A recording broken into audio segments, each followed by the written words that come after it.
오늘은 구원의 확신에 이르는 게 대해서 생각해 보고자 합니다. 많은 사람들이 구원을 흔들리고 있습니다. 과연 내가 예수 믿었는데 구원받았는지, 그리고 때때로 구원에 회의가 될 때가 있습니다. 그리고 막상 다른 사람들이 당신 구원받았습니까? 죽으면 지금 천국에 갈 수 있습니까? 이렇게 물으면 굉장히 위기의식을 느낍니다.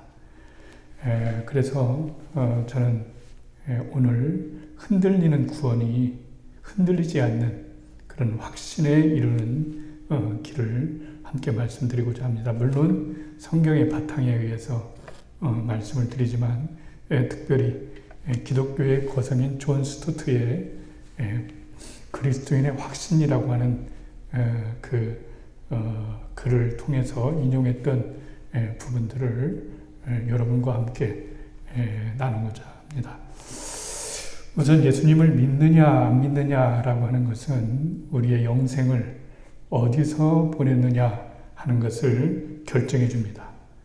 우리가 예수를 믿으면 천국에서 영생을 보낼 것인지, 아니면 믿지 않으면 지옥에서 영생을 보낼 것인지 하는 것을 결정해 주는 것입니다. 그리고 예수님을 어떻게 믿을 것인가 하는 것은 하나님 나라에서 우리의 상급을 결정지어주는 그런 일이다, 이렇게 말을 할 수가 있습니다. 우리가 구원의 확신을 가지고 살면 때때로 우리가 너무나 저 사람이 교만한 거 아닌가 하는 건데 결코 그렇지 않습니다.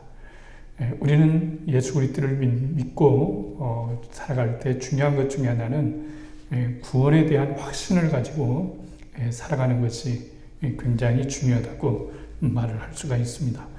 성경은 우리에게 구원에 대한 확신을 약속해 주기 때문에 그렇습니다.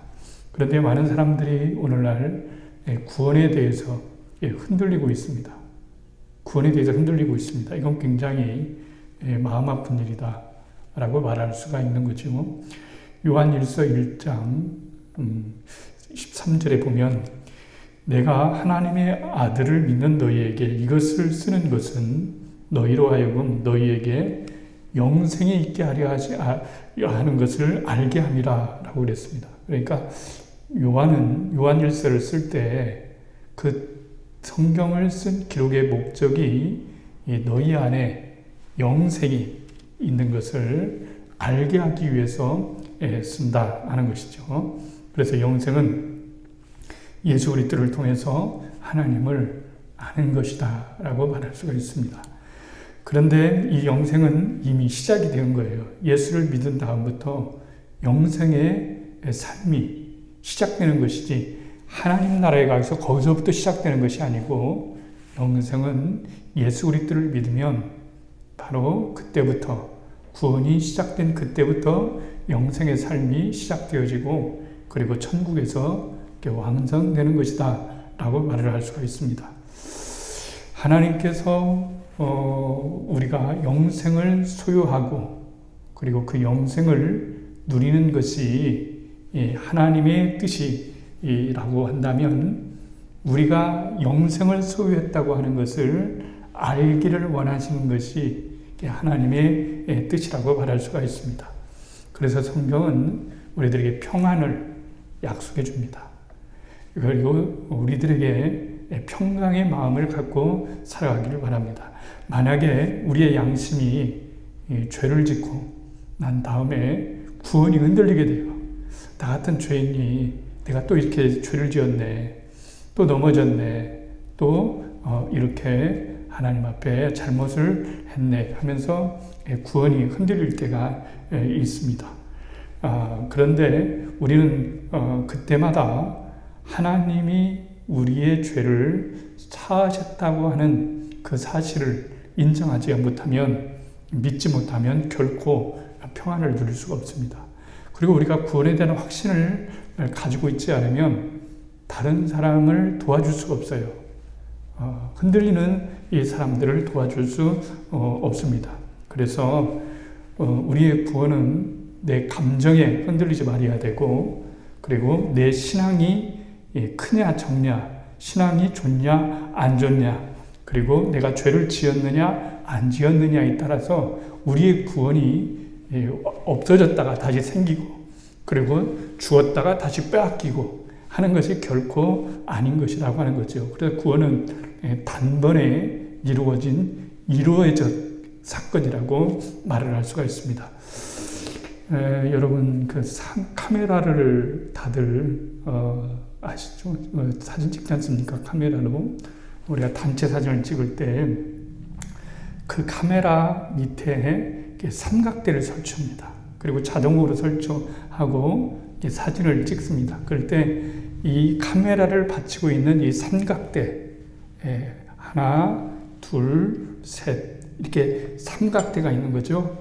그런 것처럼 우리 구원을 지탱해주고 구원의 확신을 주는 이 세 가지의 확신이 있는데, 첫 번째는 뭐냐면 성자 하나님의 완성된 구원 사역이다, 이렇게 말할 수가 있습니다. 그러니까 우리의 구원을 위해서 성자 하나님, 성부 하나님, 성령 하나님, 삼위 되신 하나님이 우리의 구원에 대해서 확신을 갖게 하고 구원을 지탱해 준다라고 말을 할 수가 있습니다. 예수님께서 우리를 위해서 십자가에 못 박혀 죽으셨어요. 그러면서 주님께서는 다 이루었다, 이렇게 말씀하셨어요. 구원을 다 이루시고 율법을 다 이루시고 사랑을 다 이루셨어요. 그런데 우리가 죄사함 받고 죽은 후에 천국에 가리라고 하는 소망이 있다면 그 근거는 무엇인가 라고 하는 거예요. 우리가 예수를 믿고서 죄사함을 받았어요. 그리고 천국에 들어간다고 하는 그런 소망을 얻었다면 그 근거가 있어야 되잖아요. 이 근거가 내 행위, 내 믿음, 내 의로움, 내 윤리적인 삶, 이런 거 있다면 우리의 삶은 언제나 흔들리고, 그리고 신앙의 회의와 그리고 구원의 확신을 갖지 못하고 좌절하는 삶을 살게 되기 때문에 그렇습니다. 그래서 우리가 죄사함 받고 죽은 후에 천국을 가리라고 하는 소망이 있다면 그 근거는 오직 예수 그리스도입니다.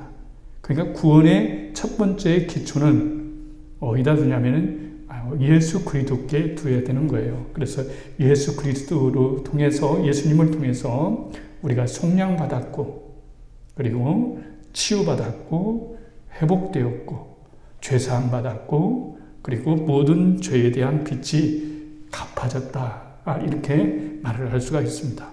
그래서 우리의 첫 번째 구원에 대한 확신은 내 감정에 따라서 달라지는 것이 아니라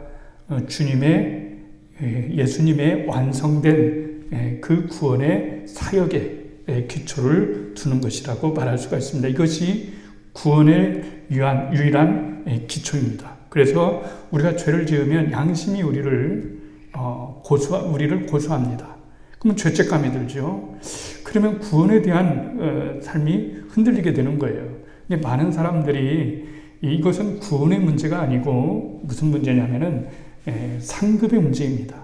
아까 제가 서두에 여러분들에게 말씀드렸죠. 예수를 믿느냐 믿지 않느냐라고 하는 것은 우리의 삶을 죽은 후에 어디에서 보내느냐, 천국에서 보내느냐 지옥에서 보내느냐 하는 그 영생의 그 장소를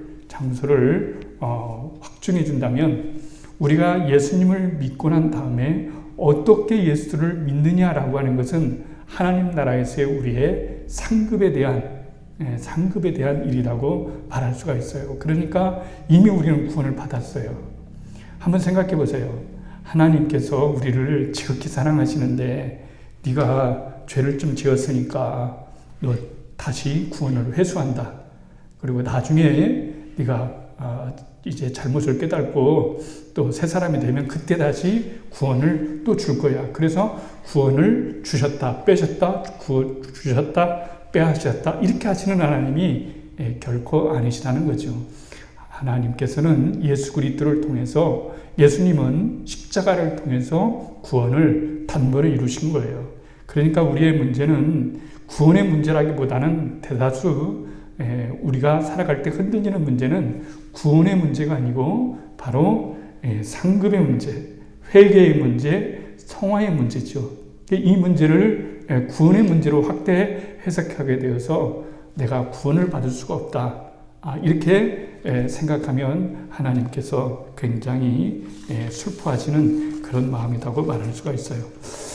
두 번째는 구원의 확신을 갖는 세 기둥 중에 첫 번째는 예수 그리스도의 완성된 구원의 사역이라고 말씀드렸어요.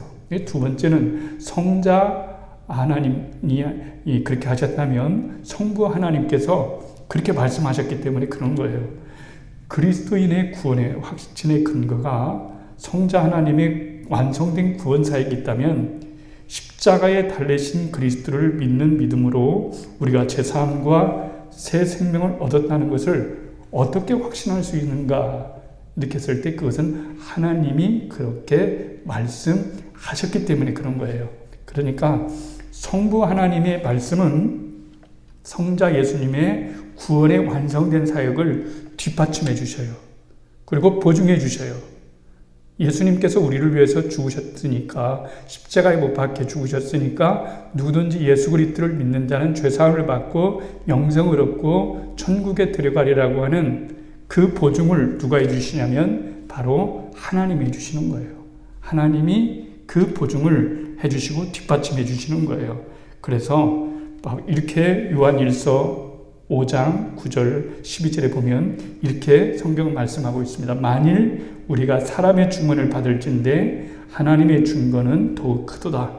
하나님의 증거는 이것이니 그의 아들에 대해서 증언한 것이다.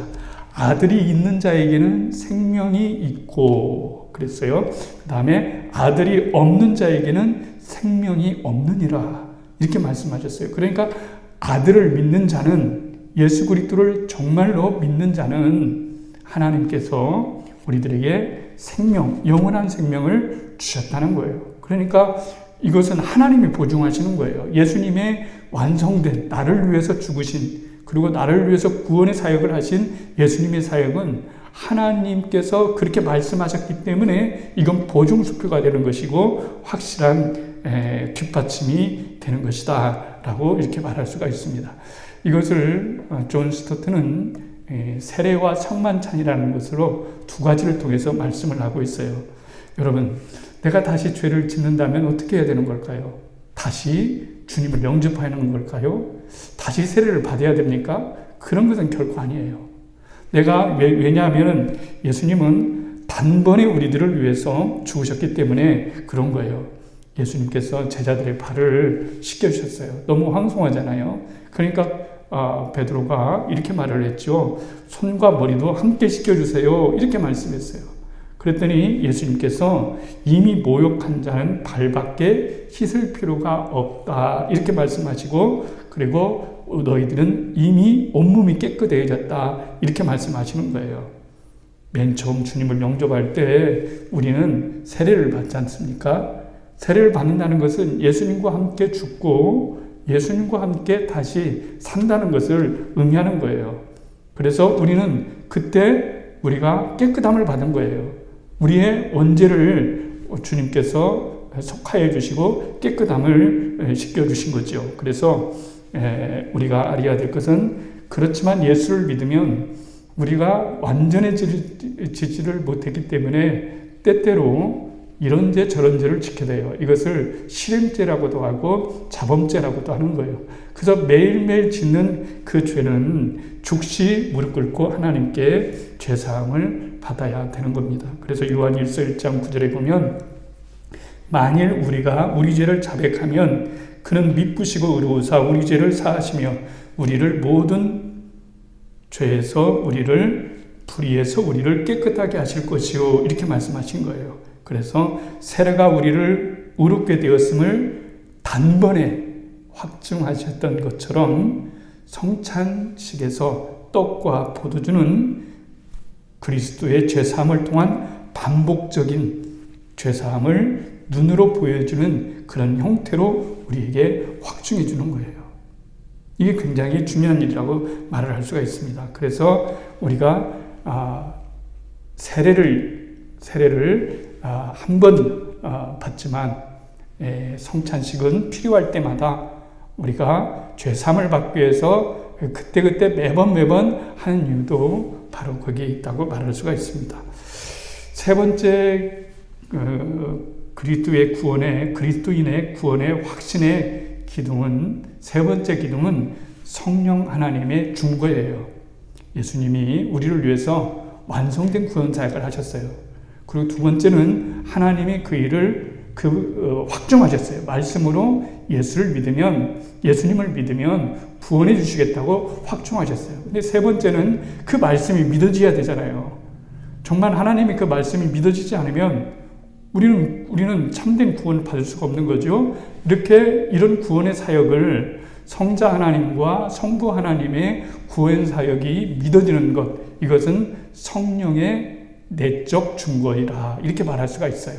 성령께서 중보를 하시는 거예요. 성령께서 우리 가운데 오셔서 하나님이 너희를 사랑한다. 하나님이 너희의 죄를 용서해 주셨다. 하나님이 너희와 언제나 함께한다. 너희들은 하나님을 아빠, 아버지라고 부를 수 있는 자격을 가지고 있단다. 라고 이렇게 말씀하시는 것이 성령 하나님께서 하시는 귀한 사역 가운데 내적 사역이라고 말할 수가 있어요. 또 한 가지는 외적 사역을 말할 수가 있어요. 외적 사역은 성령의 9가지 열매를 통해서 우리들에게 나타내주고 있어요. 바울은 성령을 정원사에 비유하고 그리고 우리를 그분의 정원에 비유하는 거예요. 어떤 집에 정원을 가봤어요. 그랬더니 풀이 너무 많은 거예요. 첩추가 무성한 거예요. 그러면 느낌은 무엇입니까? 이 집은 정원사가 없구나. 정원을 관리해주는 사람이 없구나. 그런 것처럼 내 마음에 시기가 있고 미움이 있고 불평이 있고 나쁜 악한 생각이 있고 죄된 생각이 있다면 성령께서 부재 중이라고 하는 거죠. 그러니까 우리가 언제나 예수님을 믿게 되면 성령께서 우리들 가운데 오셔서 우리로 하여금 외적 증거를 보여주시는 거예요. 그래서 우리로 하여금 외적 증거는 우리의 성품과 행동으로 나타나게 되는 거예요. 그래서 성령의 9가지의 성품을 통해서 나타나고 그리고 변화된 우리들의 행동을 통해서 나타나는 것이다 라고 이렇게 말을 할 수가 있습니다. 예수님께서는 그들의 열매로 그들을 안다 이렇게 말씀하셨어요. 그래서 우리가 예수 그리스도를 믿고 그분의 계명의 말씀에 순종하고 서로 사랑하는 이런 마음을 가졌을 때 우리가 내가 구원의 지금 길에 들어서고 있구나 라고 하는 것을 확증하면서 살아갈 수가 있는 겁니다. 오늘 저는 여러분들에게 구원의 확신에 이르는 길에 대해서 말씀하셨어요. 그건 감정에 좌우되는 것이 아니에요. 그리고 내 잘못에 따라서 좌우되는 것이 아니라 그것은 내가 하나님 앞에 바로 회개해야 될 문제고 성화되어야 될 문제고 변화되어야 될 문제이지 근본적인 구원은 하나님께서 우리들에게 언제나 허락하여 주셔서 예수 그리스도의 완성된 그 사역을 믿게 하시고 그 다음에 성자 하나님의 그 사역 위에 성부 하나님의 그 말씀이 뒷받침해주고 보증해 주시고 그리고 성령 하나님께서 우리의 마음속에 내적으로 외적으로 그것을 믿고 감동케 하시는 하나님의 놀라운 섭리에 바로 구원의 확신이 있는 겁니다. 여러분은 구원 받으셨습니다. 구원 받았다는 것을 내 윤리적인 삶이나 도덕적인 삶으로 또 믿음의 크고 적음에 따라서 판단하지 마시고 이미 단번에 구원 사역을 완성하신 예수 그리스도의 그 놀라운 사역에 의해서 이미 우리는 구원받았다는 사실을 기억하면서 여러분의 삶이 더욱더 성화되어지고 더욱더 믿음의 분량이 커가시는 그런 복된 삶을 누리시기를 주님의 이름으로 축복합니다.